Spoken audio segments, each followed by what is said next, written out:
Will you change the way you do things? Hello, John here, Marketing for Owners, the podcast where I help you improve your company by making it a self-marketing company. But in addition, I also give you tips on how to remove yourself from the day-to-day grind, how to make your business more efficient and not so dependent on yourself, so that you can free up time, spend more time with your family, or doing the things you'd prefer to be doing. Taking a holiday or a vacation. When was the last time you had one of those, eh? So, change. Oh, scary. Yeah, change is a scary thing. But we have to change. We have to continuously evolve.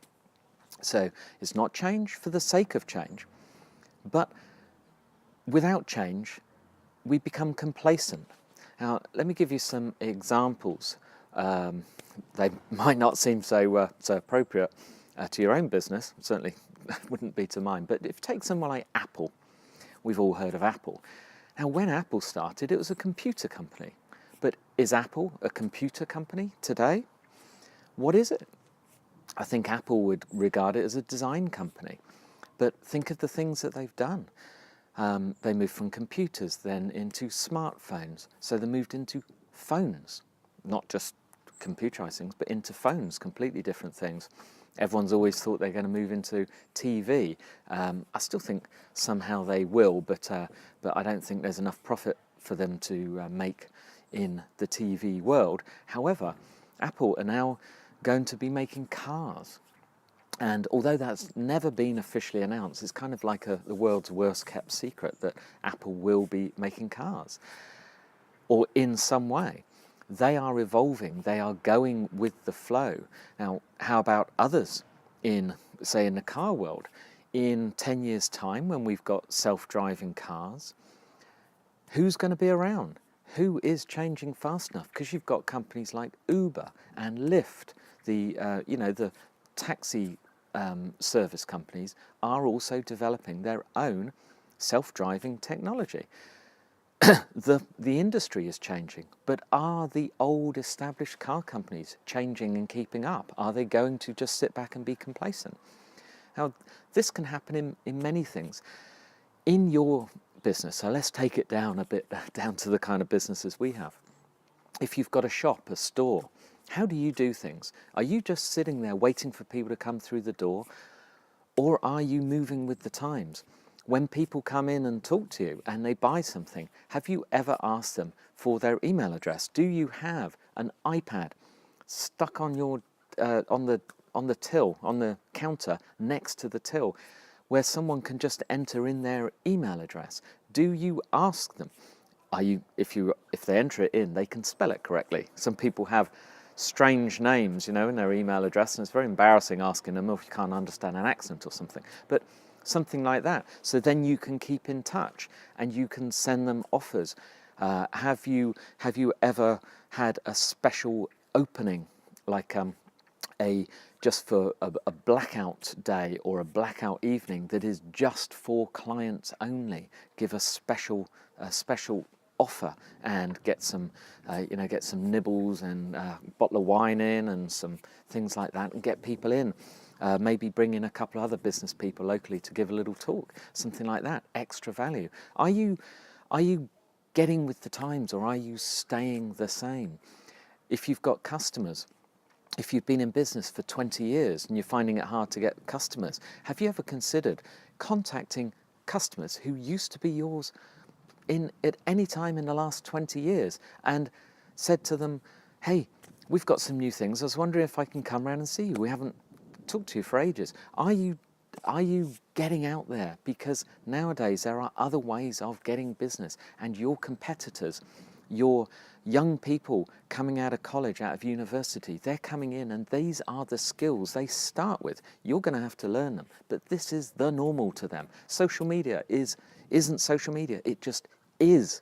It's just Snapchat, Facebook, Twitter, Instagram. These are just things. To the rest of us, we call them social media and we have to learn them. They grew up with them. These are your competitors. You are going to quickly decline if you do not change. And that, for me, would be sad, because if you have been in business for a time, it means you're great. Your customers love you, and your customers will still love you, but everyone is getting lazy. Me especially, I'm the laziest of all. If I want to buy something, I don't go down the high street anymore. I look it up on the internet. And if I find it on a website, there still may be a shop locally that I have to go to, but if I find it on a website cheaper on the opposite end of the country, and it's got cheap delivery or free delivery, I don't care. Are you doing this? Do you have a website? Is it working for you? No? Probably isn't, is it? Because why are you here? Why are you listening to this? Why are you trying to get some tips? What help do you need? There's a myriad of things you can do. And you just have to take baby steps. You don't have to make a massive change or a massive shift, but you have to change your mindset. You have to be prepared to do it.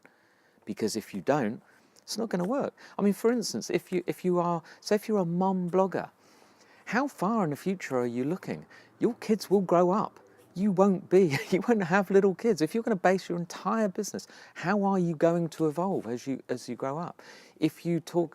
So things that you like to do now, what if you can't do them in the future? How are you going to change? So just think it through. You don't have to have massive plans for the future of change, because you have to evolve with the times. But just be prepared that the way you're doing it may not necessarily be the best way. There are other examples. People are doing it. Young kids are coming out, and there are startups and all these things. There's no reason why you can't do what they do. So we're not all giving up selling because Amazon is ruling the world. Others will appear. Things will happen. Amazon is, in my opinion, Amazon will be broken up in Europe eventually if it gets too much of a commanding space, like Google. The European Commission or whatever will speak to them and force them to break up what they do. It's not all there, but you don't have to be Amazon. There are niches that Amazon cannot do. They are generalist. You are a specialist. You're going to be great. If you want to know more, why not jump on a call with me? Just go to my calendar, go to sohelpful.me/John Butt, which is JONBUTT, all lowercase. Just go there, grab a time. Let me talk to you, let me tell you how I can help.